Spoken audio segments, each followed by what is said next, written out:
The courtroom was seconds away from ending the case. The prosecutor had finished peeking. The jury looked convinced. The defense had nothing left. And the man sitting at the defense table already looked like someone preparing for prison. His shoulders were still. His hands were folded. He didn't interrupt.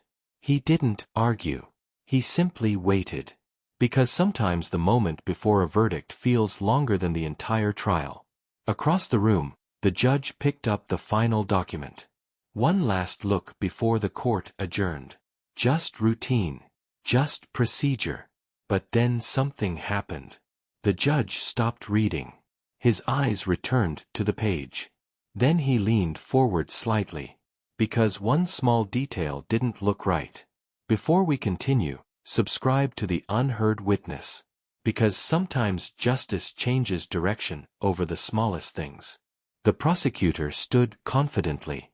Your Honor, the evidence clearly places the defendant at the scene. The judge nodded slowly. Everyone had already heard this argument. The prosecutor continued. A security camera captured the suspect entering the building. He gestured toward the evidence screen.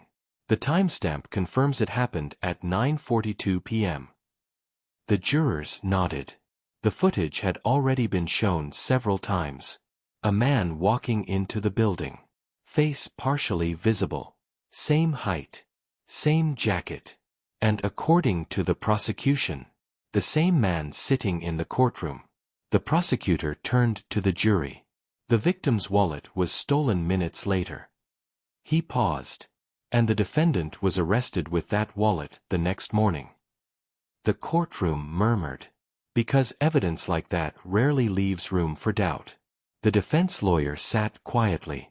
No dramatic objection. No emotional speech. Just silence. The judge glanced toward him. Does the defense have anything further?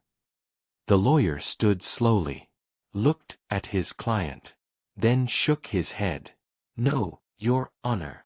The gallery shifted. Because that sounded like surrender. The prosecutor nodded. Satisfied. The case was practically finished. The judge gathered the documents again.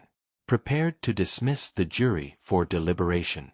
But before speaking, his eyes drifted back to the evidence sheet. The same timestamp printed beside the image. 9:42 p.m. He looked closer. Then leaned back. Something about the number bothered him. The judge looked up at the prosecutor. Counsel, one question. The prosecutor stepped forward. Yes, Your Honor. This timestamp. He tapped the document. Where did it originate? The prosecutor answered confidently. From the building's security system. And the system is accurate? Yes. The judge nodded slowly. Then looked toward the defense. Counsel, approach. Both attorneys stepped forward. The judge lowered his voice. Am I correct that the defendant was arrested at 7 a.m.? The prosecutor nodded. Yes. And the stolen wallet was found in his jacket pocket. Yes. The judge looked down again. At the still image. Then asked another quiet question. Has anyone verified the security system clock? The prosecutor blinked.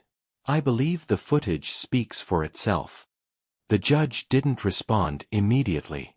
Instead, he turned slightly toward the screen. Play the footage again. The lights dimmed. The video appeared. A hallway. A door. The timestamp glowing in the corner.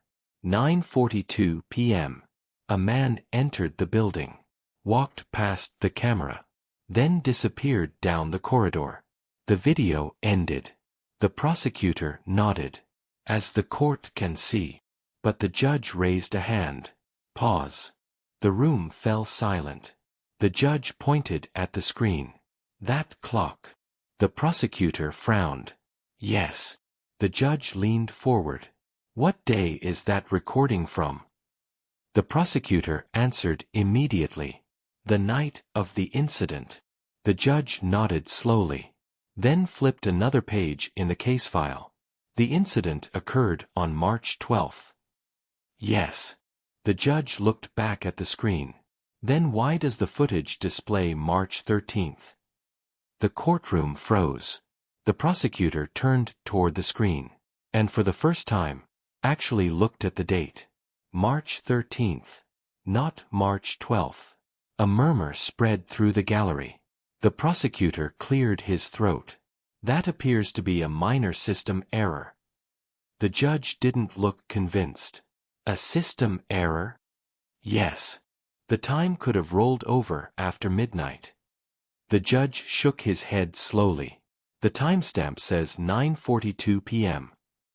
The prosecutor hesitated. The defense lawyer finally spoke. Your Honor, may I see the original recording? The judge nodded. The clerk handed the file forward. The defense examined the metadata, then looked up. Your Honor, the recording file was created at 9:42 p.m. on March 13th. The courtroom stirred again. The prosecutor stepped closer. That doesn't change the identity of the suspect. The defense remained calm. No. He paused. But it changes the timeline. The judge looked interested now. Explain. The defense pointed toward the file. The building system automatically timestamps recordings. The judge nodded. Yes. And according to the server log. He turned the screen slightly. The system clock had been running 12 hours ahead. The prosecutor frowned. That's speculation. The defense shook his head. No. He pointed again. The maintenance report shows the clock was reset the next morning. The courtroom buzzed. The judge leaned forward. When exactly was it reset? The defense read the report. 8:10 a.m. The judge looked up slowly. So before the reset, the clock was incorrect. Yes. The prosecutor crossed his arms. That still places the defendant in the building. The defense turned toward the screen again. Not necessarily. He rewound the footage. Paused it on the timestamp. 9:42 p.m. Then spoke carefully. If the system clock was 12 hours ahead. The courtroom held its breath.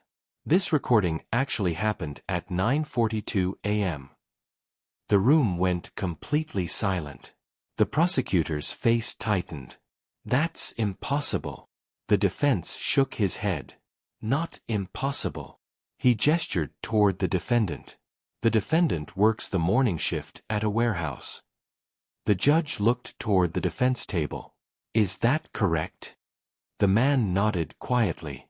Yes, Your Honor. The defense continued. And according to payroll records.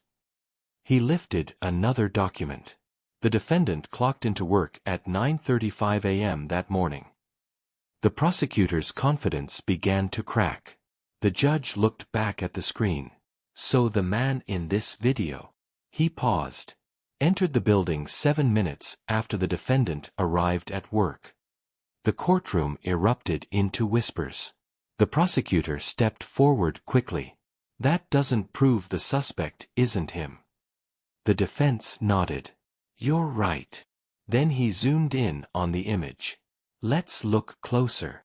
The paused frame filled the screen. The man in the hallway wore a dark jacket.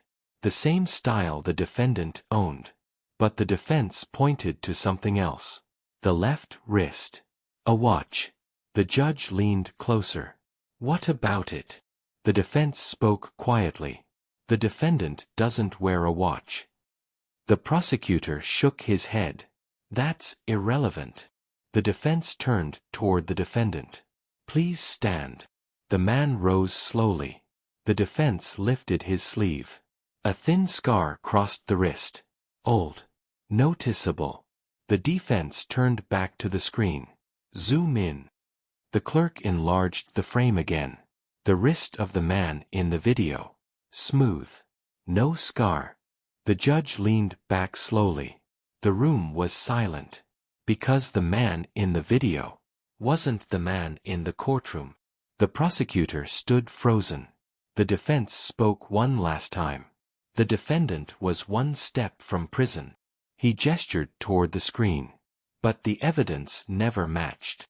The judge looked at the image again, then at the man standing before him. And the small detail he noticed earlier suddenly changed everything.